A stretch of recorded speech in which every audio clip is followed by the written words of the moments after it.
Now we will move on to the discussion session. Please feel free to ask questions directly. Thank you, teachers. And now, I would like to invite the chairing panel and the presenters, Professor, Ph.D., Dr. Go-Kai Chow, Associate Professor, Ph.D., Dr. Le-Kak Bao, and Ph.D., Dr. Le-T Tu Hong to come to the podium on the stage to begin the discussion session so that delegates can interact directly with the experts. You can kindly raise your hand so that our staff can pass the microphone directly to you, or you can write your questions on paper and send them to the organizing committee. Thank you very much. Yes, please invite the teachers to the section above. You can ask questions now.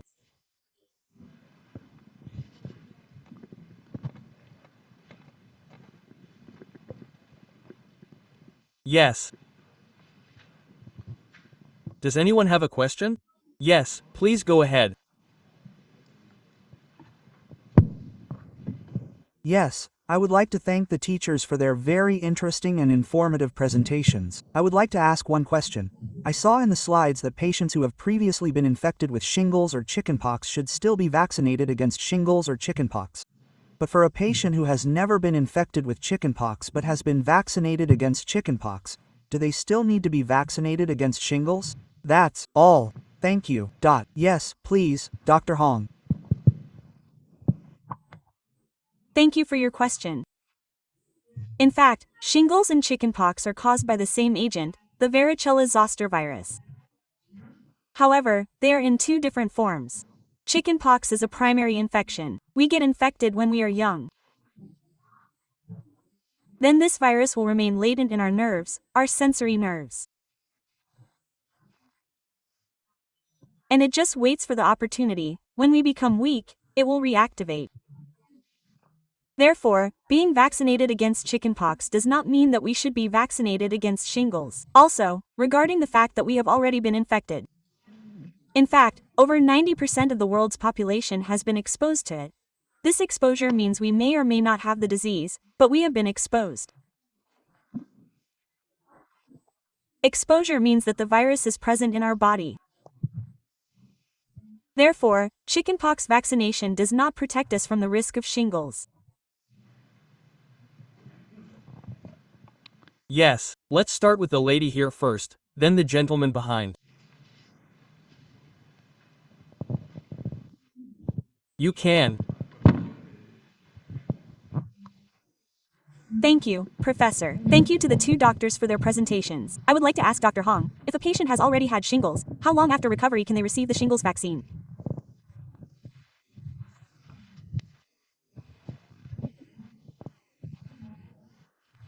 And if it's a recent infection within the last 6 months, should we measure the antibody level or something to determine whether to vaccinate or not? Or should we just vaccinate anyway? Thank you.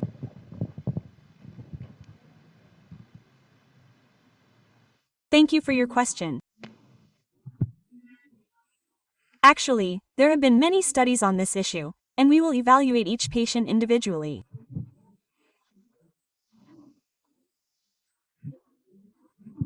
Many studies recommend vaccination after the acute phase has passed, but some schools of thought suggest that vaccination can still be given even after the blistering phase has ended. However, we will have to assess the vaccination situation. While natural,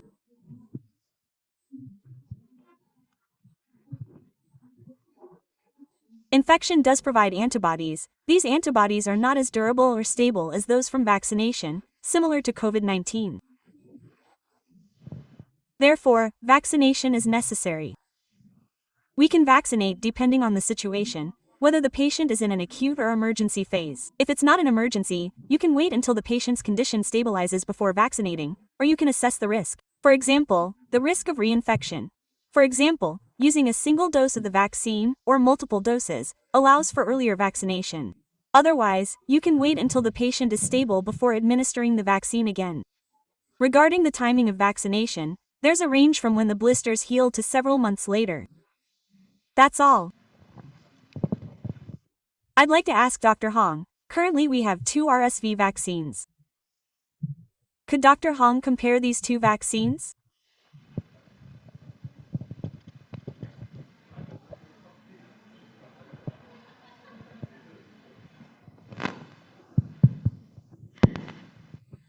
Thank you. Thank you for the question from my colleague. This question is actually very difficult. Because unlike us having many types of medications, we also have many types of vaccines. Even for influenza alone, we have many vaccines. For RSV, there are actually 3 companies now, not just 2. But each vaccine will have its advantages. Of course, there are advantages because we don't have direct head-to-head comparative studies. Therefore, comparing which one is better than the other is very difficult. It's like comparing cars. I'm not very knowledgeable about cars, but people often use cars for comparison. For example, comparing a BMW with a Toyota, right, sir? Basically, within the same class, it's very difficult to compare because we don't have head-to-head comparisons. And these 2 vaccines are actually quite new. Previously, there were many studies, but also many failures. Currently, there are only these 2 vaccines. The same is true worldwide. Vietnam is also very fortunate that we are not far behind the world in terms of vaccines. Therefore, I think we need more time and more experience, and these vaccines are not yet available at vaccination centers. Therefore, we probably need a little more time to answer this very difficult question from our colleague. Thank you. Now, I would like to express my gratitude to the professors and teachers for giving such an excellent presentation. I have 2 questions for the 2 presenters. My first question is regarding the general practice clinic, which includes elderly people, pregnant women, and other vulnerable individuals. When examining them, pregnant women are usually not advised or encouraged to get the shingles vaccine before pregnancy. However, we encounter many pregnant women who experience very painful shingles during pregnancy. So I would like to ask, regarding the immune system of pregnant women, what recommendations are there for preventing shingles before pregnancy? Secondly, regarding pregnant women, when they are pregnant, asthma and COPD tend to develop or worsen. I would like to ask the professor for his opinion on whether there are any additional considerations regarding treatment or prevention during pregnancy for women with asthma or COPD. Thank you.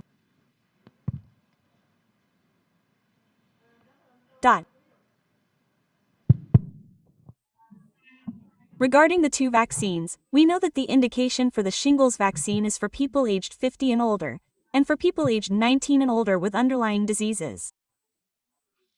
The first reason is that we can probably ignore it, as pregnant women are certainly under 50 years old. For those over 19 years old with underlying diseases, we need to fully assess the patient's risk of developing shingles.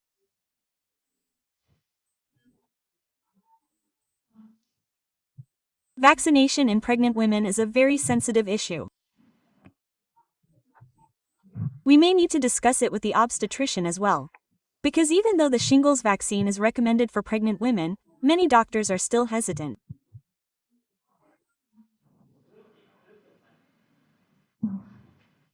Before administering the shingles vaccine, we need to assess the situation. If a patient is over 19 years old with an underlying medical condition, this is an indication for the vaccine. However, we can disregard the age over 50 years old, because no one is pregnant at that age. Therefore, I think the issue of vaccination needs to be discussed. Discuss it with both a gynecologist and an immunologist specializing in vaccines. Because for those over 19 with underlying medical conditions, we definitely need to assess the situation and consider what immunosuppressants the patient is using. Some immunosuppressants require delaying the vaccine.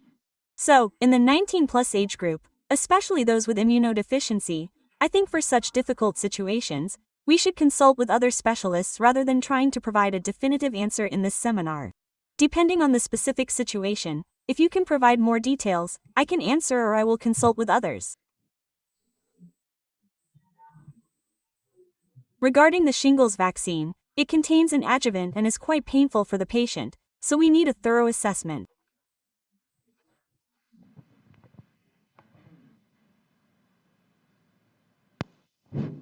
First, I would like you to repeat the second part of your question about what you were trying to prevent. I didn't hear it clearly. Regarding whether we can advise someone to get the shingles vaccine or not. To avoid the problem of shingles.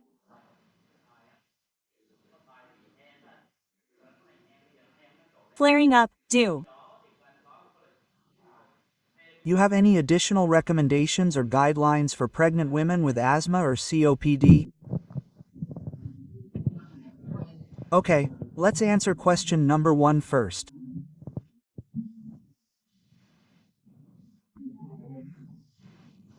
Now, I'm giving my personal opinion. What is the purpose of vaccination? Vaccination is to reduce the risk. So why do they say it reduces the risk? Then why not vaccinate everyone? Why choose who gets vaccinated more and who gets vaccinated less? What's hidden beneath the surface is that they're choosing who has a higher risk, and then advising them to get vaccinated. Because if the risk is high, then getting vaccinated to reduce the risk is worth the money.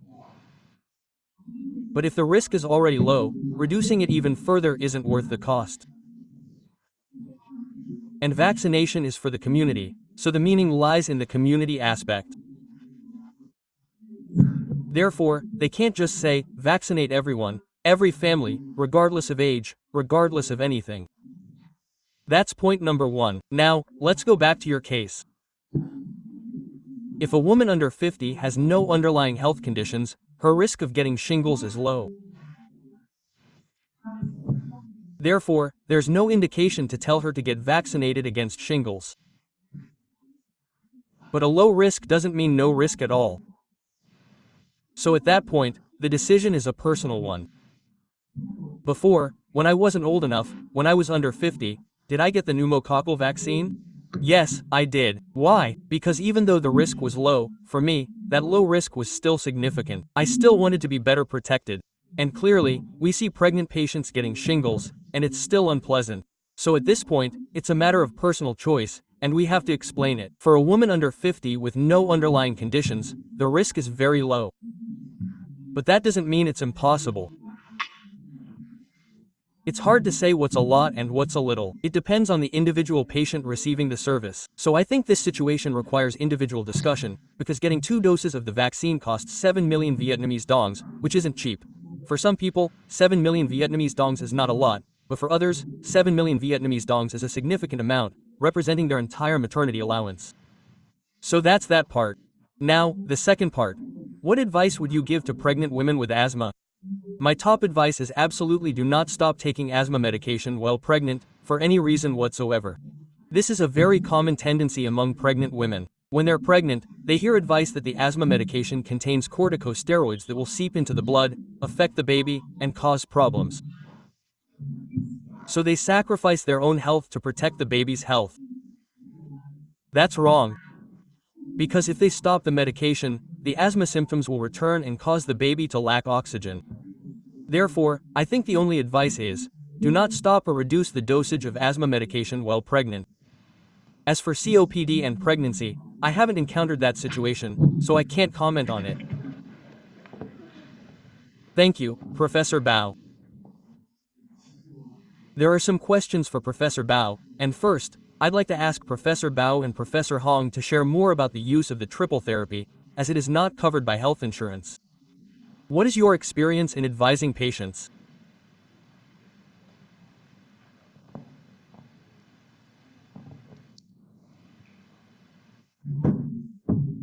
Honestly, I'm not often troubled by health insurance issues.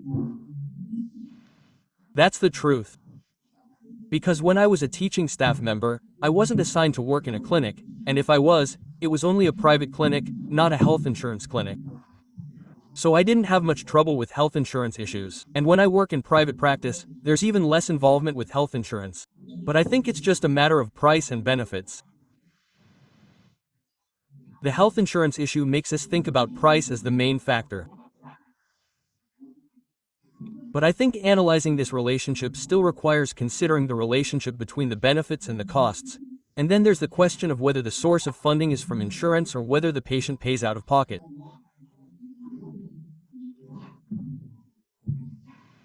That's a different story. Therefore, I think it's necessary to present the patient with the cost they have to pay to achieve the desired health outcome. For example, using this triple therapy drug, how much percentage reduction in exacerbations will there be? How many exacerbations does that percentage represent?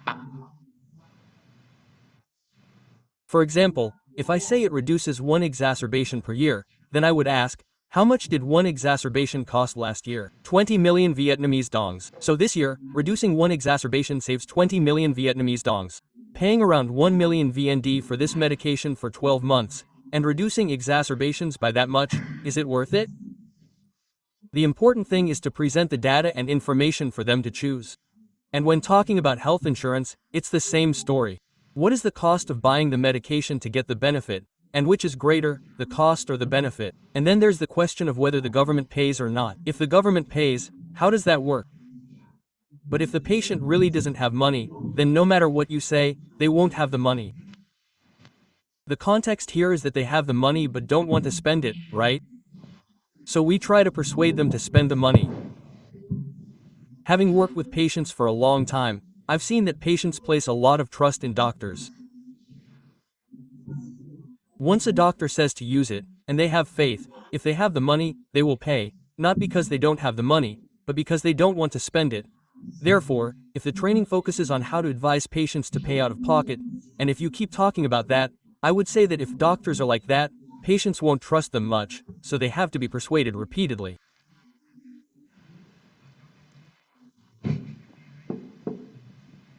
That's all I have to say, thank you.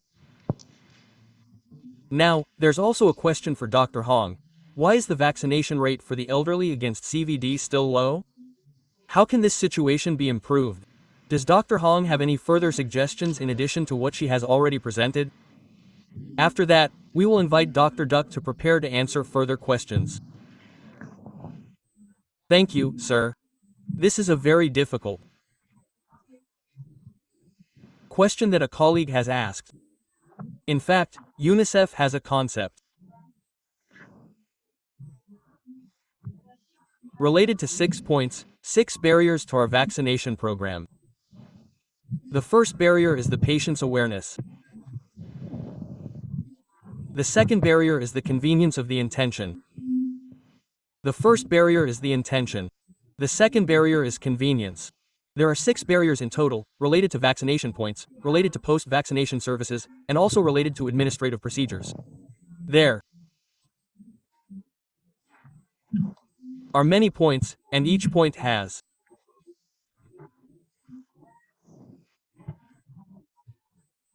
a complex network influencing it, including personal, family, social, and even healthcare system perspectives. Let's take the example of intention. Intention can be influenced by knowledge, understanding, and then through the awareness barrier to the intention barrier.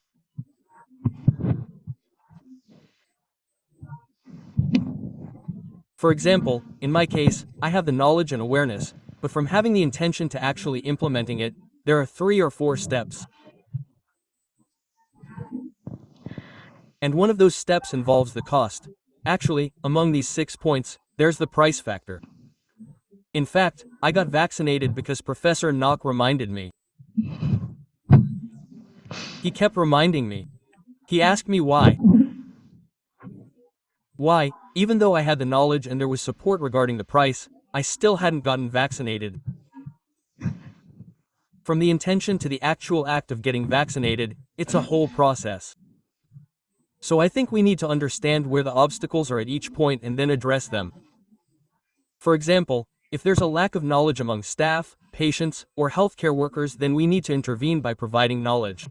If there's a lack of intention, we need to find ways to make that intention a reality, providing additional support. The vaccination site also needs improvement. For example, if the vaccination site isn't convenient for patients, we won't be able to solve the vaccination problem. Then there's the issue of price. There will be many policies to support people regarding price and education. In general, there are many factors, and we need to analyze each one to address them. And I think the most important thing is our doctors, because of the weight of our influence. If we understand that this is important, then we will easily overcome these obstacles. But if we think it's not important, that vaccination is just an add-on and no one is forcing us to do it, then probably no one will do it. And the management board is also important. If the management board decides that this is a part of the patient care process, then it must be done. Anyone who doesn't do it is like not following the treatment protocol. So I think those are the kinds of things we need to consider. Thank you. Okay, it's almost time, but I have one more question for the doctor. Yes. Oh, I have a really good question. A very good one. This question is, in the paper by Associate Professor, name, there's a sentence that says the criteria for a stable disease state have not yet been clinically validated. So, if it hasn't been clinically validated, and hasn't been standardized, how can it be put into practice in patient care? Isn't that amazing? I find it very interesting. So, what are the criteria for what's considered stable? Stable symptoms are shown by an improvement in the 4-point dyspnea score, along with a 1 or 2-point improvement in the cough score. Then, FEV1 improves by 100 cc. And, no exacerbations within 6 months. These 3 cutoff points haven't been validated, meaning they haven't been standardized, proving that this is the correct way. Why 6 months and not 6.5 months? Why not 4 or 3, or 1 for example? Why not 100 cc but 90 cc? These numbers are arbitrary, meaning we just set them. Although these points haven't been validated, the concept itself has been validated. Does validating the concept require testing and confirming that the concept is correct? I think some things are self-evident axioms and don't need further validation. You treat a patient, and their disease stabilizes. Their breathing difficulties improve. Don't you want to achieve that? Don't you want to treat the disease so that they don't have any more exacerbations? Yes, yes, yes. Don't you want their FEV1 to not decrease when measured again next year? Yes, yes, yes. Why wouldn't you want that? That doesn't need validation. So, when talking to patients, I would say, I will treat you so that your symptoms are reduced, you have fewer exacerbations, and your lung function declines more slowly. Do you want that? Quote, is it possible to achieve that? Yes, and that can be interpreted as a better future, meaning fewer exacerbations in the future, or no exacerbations at all. If the patient is asymptomatic, then they will have no exacerbations in the future. Fewer exacerbations, fewer symptoms, less mortality, all those things have been proven, haven't they? They have been proven. So the concept of combining these 3 things to say that the patient is stable is valid. Although the specific numbers for exacerbations haven't been finalized yet, we shouldn't refrain from applying this to patients just because of that. Let's move on to my management approach. Thank you, Associate Professor Kat Bao, for answering the question. Also, I think, summarizing Professor Bao's report regarding the criteria for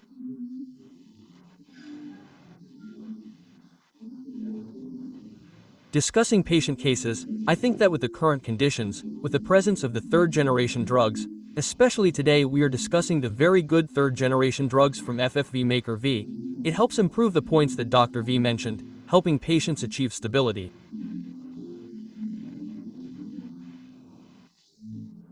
Dr. Hong presented very thoroughly the vaccines, 2 types of vaccines, 2 vaccines.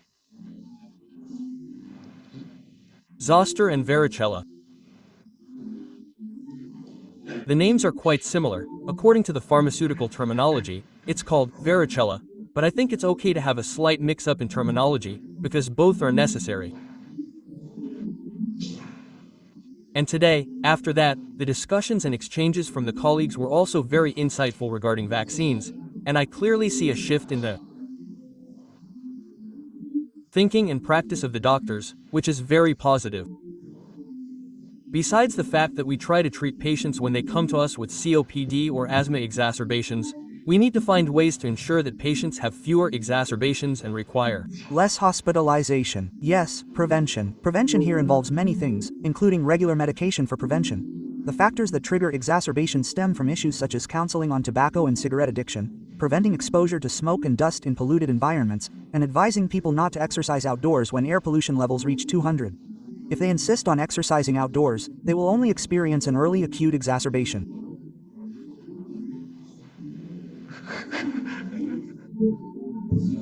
For example, this is very specific. Regarding vaccination, I remember about 15 years ago, I had the opportunity to visit Guangzhou. In Guangzhou, there is a museum dedicated to Sun Yat-sen.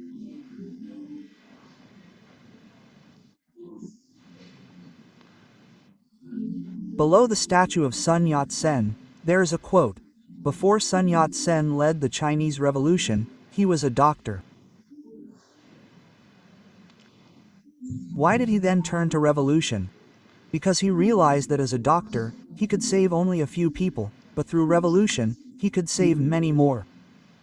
That's what the museum recorded. In our country, the August Revolution, led by the Communist Party of Vietnam, has been implemented for 80 years now. This year marks the 80th anniversary of that achievement, and recently, there have been a series of changes regarding the two-tiered government system. I think that's very good. As for doctors, if we only focus on treatment, we can only save a limited number of patients. We can save those with moderate conditions, but those with severe conditions are beyond our help. However, if doctors and teachers pay attention to prevention, it will help patients avoid hospitalization, which reduces difficulties in many ways. Honestly, it also prevents serious decline in respiratory function, because each exacerbation leads to a long period of recovery, sometimes several months before returning to the previous level. It also reduces the need for antibiotics, intravenous injections, and even intubation. It reduces many things and breaks the cycle of exacerbations. So, we hope that the teachers and professors will continue to pay close attention to this matter. We sincerely thank Mr. Bao, Ms. Hong, and other colleagues who collaborated in organizing this satellite seminar. We also hope that the teachers and professors will continue to ask questions. Our colleagues will continue to send questions to the teachers and professors, and we hope you will answer them. Regarding research on supporting access to medicines, how can patients widely access medicines and vaccines? Mr. Duck will answer the teachers' and professors' suggestions via email. We would like to conclude the seminar here. Thank you all.